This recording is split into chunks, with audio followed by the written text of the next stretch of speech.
te mintieron sobre la esperanza del creyente. Durante décadas, escuchamos prédicas y leímos notas al pie que nos condicionaron a esperar una fuga secreta de este mundo.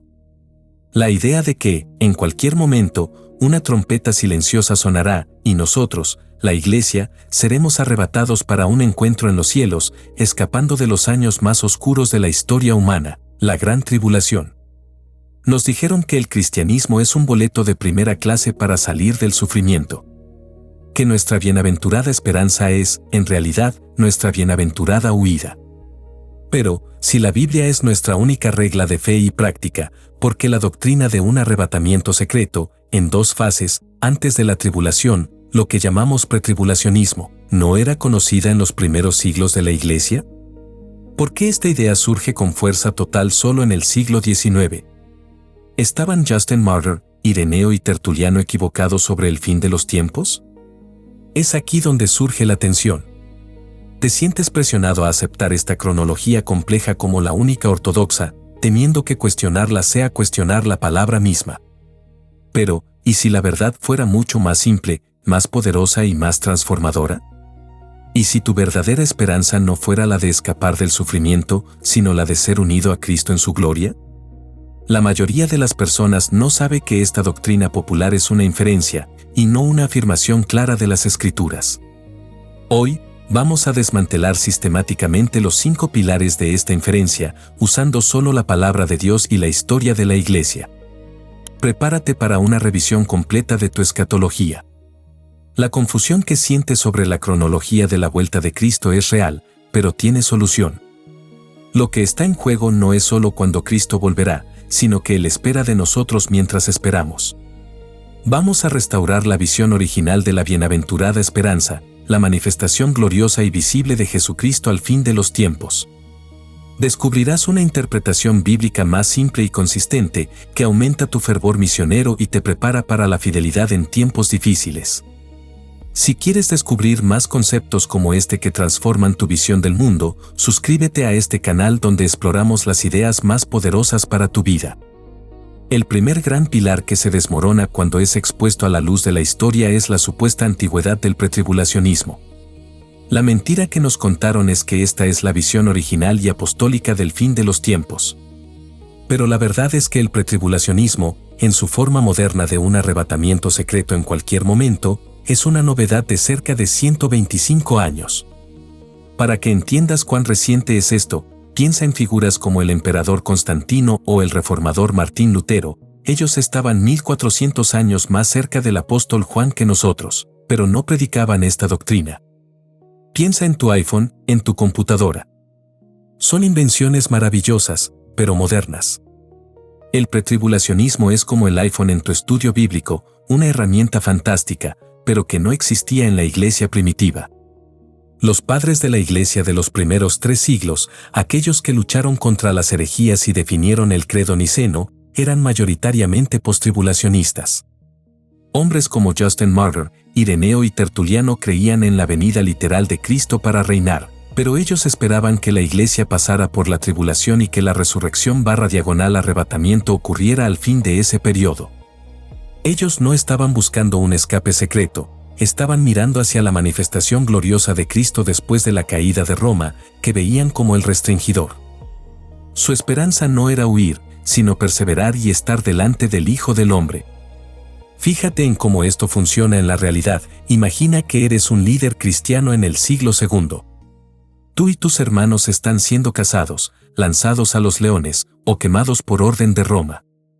Tu teología del fin de los tiempos debe darte fuerza para el martirio. Una doctrina de escape en cualquier momento no tendría lógica, ni sería la bienaventurada esperanza en un contexto de constante persecución. La esperanza real es que el sufrimiento presente no es el fin, sino que Cristo retornará, juzgará el mal, el anticristo, y resucitará tu cuerpo para reinar. Esa es la verdadera motivación para la fidelidad.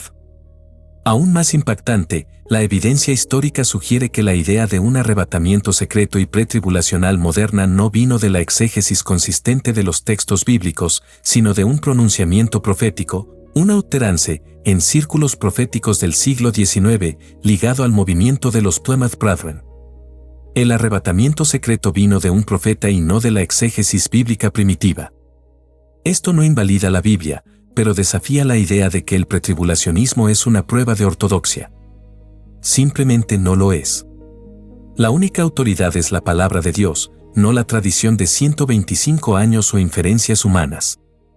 Y esta es la transición a nuestro segundo pilar, el vocabulario bíblico.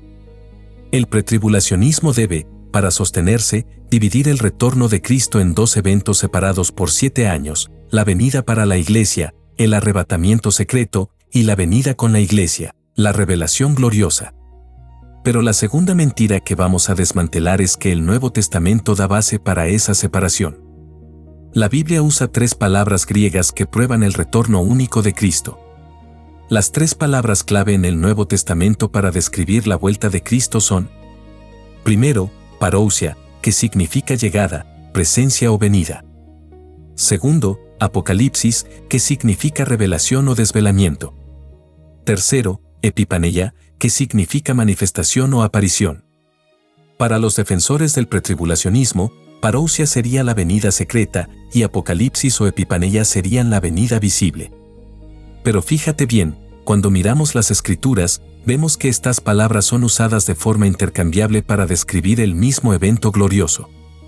Por ejemplo, la parousia es la venida que destruye al anticristo, el hombre de iniquidad, en 2 Tesalonicenses 2:8. Si la parousia fuera un arrebatamiento secreto pretribulacional, la destrucción del anticristo ocurriría 7 años antes de la revelación gloriosa, lo que contradice la propia profecía que dice que él es destruido al fin. La conclusión simple, preferida por Ladd, es que la parousia, la apocalipsis y la epipaneia son aspectos de un evento único que trae salvación para la Iglesia y juicio para el mundo.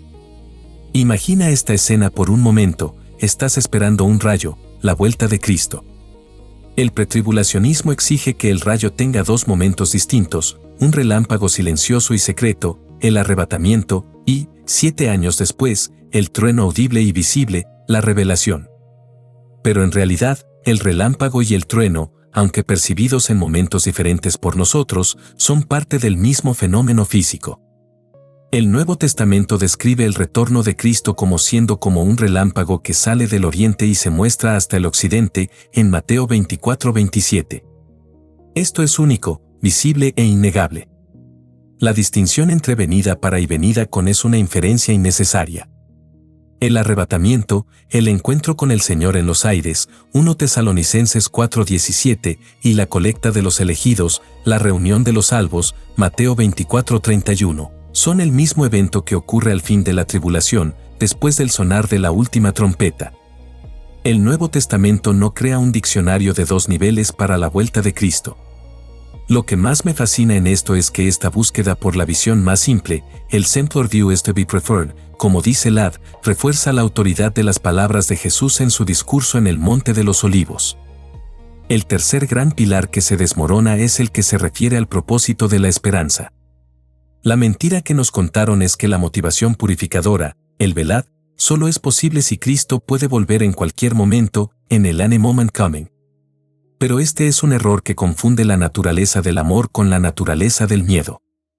En 1 Juan 3:3, la Biblia dice: todo aquel que tiene esta esperanza en él se purifica, así como él es puro. El pretribulacionismo argumenta que esta purificación solo funciona si el retorno es inminente, sin señales, pues el miedo de ser atrapado en pecado nos mantiene vigilantes. Esto transforma la vuelta de Cristo en un policía moral y el velad en una mirada constante al reloj profético. Sin embargo, el verdadero sentido de velad, gregoreo o agrupneo, en los evangelios no es primariamente mirar el calendario, sino estar espiritualmente despierto, sobrio y, sobre todo, ocupado en el servicio fiel. Imagina esta escena: eres un siervo y tu amo sale en un largo viaje, diciendo: velad, pues no sabéis el día ni la hora en que yo volveré, en Mateo 25:13. El amo no espera que te quedes parado en la ventana mirando el horizonte. Él espera que seas un mayordomo fiel y sabio que continúa cuidando los negocios, trabajando y planeando, a pesar de la incertidumbre del tiempo y del largo retraso. La parábola del siervo fiel, en Mateo 24:45, muestra que el siervo malo es aquel que dice: mi señor tarda en venir, y comienza a golpear a sus consiervos. La vigilancia es fidelidad en la conducta y en el servicio, no especulación cronológica. Aquí viene lo realmente interesante: la fuerza purificadora no reside en la inminencia de la venida, sino en la persona de Cristo y en la certeza de nuestra unión con Él. El autor del libro, George Eldon Ladd, usa una analogía simple y poderosa: su noviazgo. Él se enamoró de su futura esposa sabiendo que el casamiento solo ocurriría 3 años y medio después. Él sabía el tiempo, luego, la inminencia no existía. Sin embargo, la certeza del evento y el amor por la persona lo motivaban constantemente a la fidelidad y a la pureza. Lo mismo ocurre con nosotros. La bienaventurada esperanza, como está en Tito 2:13, es la aparición de la gloria de nuestro gran Dios y Salvador Jesucristo, Epipaneia. La esperanza que nos purifica es el amor por aquel que vendrá, y la certeza de que seremos como Él, porque lo veremos como Él es, en 1 Juan 3:2. Esta es una motivación basada en el amor y en la gloria, y no en el miedo de ser atrapado por el reloj profético. Si te identificas con esta búsqueda por una motivación superior en tu fe, comenta amor y gloria y comparte este video para que más personas descubran la verdadera esencia del Velad. El cuarto y más controvertido pilar del pretribulacionismo es el argumento de que Dios no haría que sus hijos pasaran por su ira, por lo tanto la iglesia debe ser arrebatada antes de la tribulación. La mentira aquí es la confusión intencional entre dos conceptos bíblicos distintos: ira de Dios, orge, y tribulación, lipsis. Primero, ira, orge. Es el juicio divino, la manifestación de la punición de Dios contra la impiedad. El autor concuerda plenamente: la iglesia está salva de esta ira. Romanos 5:9 afirma: mucho más ahora, habiendo sido justificados por su sangre, seremos por él salvos de la ira. Segundo, tribulación, lipsis. Significa sufrimiento, aflicción o persecución infligida a creyentes o a Israel por poderes malignos humanos o satánicos, el anticristo. La gran verdad es que la iglesia siempre experimentó y experimentará lipsis. Juan 16:33 dice: en el mundo tendréis aflicción, lipsis, pero tened buen ánimo, yo he vencido al mundo. Hechos 14:22 nos recuerda que es necesario que, a través de muchas tribulaciones, lipsis, entremos en el reino de Dios. La persecución es la norma para la iglesia, no la excepción. El pretribulacionismo usa el hecho de estar libres de la ira de Dios para inferir que estamos libres de la tribulación del anticristo. Esa es la falla lógica. Fíjate en cómo esto funciona en la realidad. Imagina la historia de Israel en Egipto. Los israelitas estaban bajo la tribulación, lipsis, de la esclavitud impuesta por el faraón. Pero cuando Dios envió las plagas de su ira, orge, sobre Egipto, Él protegió y refugió, sheltered, a su pueblo divinamente en la tierra de Gosén. Ellos no fueron removidos de Egipto, fueron protegidos en presencia del juicio. El principio es el mismo: la promesa de Cristo no es de remoción de la tierra para escapar de la persecución, sino de protección divina, preservación, contra la ira, juicios de las copas, aún estando en la tierra. La iglesia no será blanco de la ira punitiva de Dios, pero el cuerpo de Cristo estará presente para sufrir la persecución del anticristo, lo que, por cierto, la Biblia llama honor. Sufrir por Cristo es el más alto honor que podemos tener. Y si quieres profundizar aún más en este tema y dominar la diferencia crucial entre orge y lipsis, dejé un material completo y gratuito en el enlace de la descripción. No dejes de descargarlo. Es tu guía para entender la verdadera protección de Dios. El quinto y último pilar que desmantelamos es el que destruye el ímpetu misionero. La mentira que nos contaron es que la iglesia no necesita evangelizar el mundo, porque el evangelio del reino, Mateo 24:14, será predicado por un remanente judío después del arrebatamiento. Este es uno de los errores más peligrosos del sistema, pues sacrifica el principal motor misionero de la iglesia. El pretribulacionismo, al segmentar el evangelio en reino para los judíos y gracia para la iglesia, crea una excusa para la inacción. El argumento es: si el fin de la era solo vendrá cuando el evangelio del reino sea predicado a todas las naciones, Mateo 24:14, y si la iglesia no puede hacer eso, entonces podemos relajarnos, y la evangelización final será hecha por un grupo especial después de nuestro escape. Déjame mostrarte algo asombroso. la Biblia nos enseña que la Iglesia, con el Espíritu Santo, es el principal agente del Evangelio en el mundo. La Gran Comisión, Mateo 28, 19-20, es dada a la Iglesia y nos manda a ser discípulos de todas las naciones hasta el fin de la era. Es un precepto peligroso sugerir que la Iglesia, con 2000 años de historia y el poder del Espíritu Santo, falló en cumplir la orden misionera, pero un remanente de judíos, sin el Espíritu Santo, según la teoría de ellos, lo conseguirá en apenas 7 años de tribulación. La verdad, defendida por Ladd, es que el Evangelio del Reino es el mismo Evangelio de la gracia y que la predicación a todas las naciones es la misión primordial de la Iglesia. Lo que es realmente transformador es esto: el Evangelio del Reino siendo predicado a todas las naciones, Mateo 24:14, no es solo una señal, es la llave que apresura la vuelta de Cristo. El Señor volverá cuando la tarea esté completa. Un gran evangelista dijo: la evangelización mundial coloca en nuestras manos la llave para la cámara nupcial y la palanca que apresurará su vuelta. Si quieres evitar este error fatal, tu respuesta no es especular sobre la cronología, sino vivir la tensión de la obediencia. Vives como si Él pudiera volver hoy, expectativa, manteniendo la santidad. Pero trabajas y planeas como si el mundo fuera a durar mucho más tiempo, perspectiva, invirtiendo en misiones y construyendo el reino.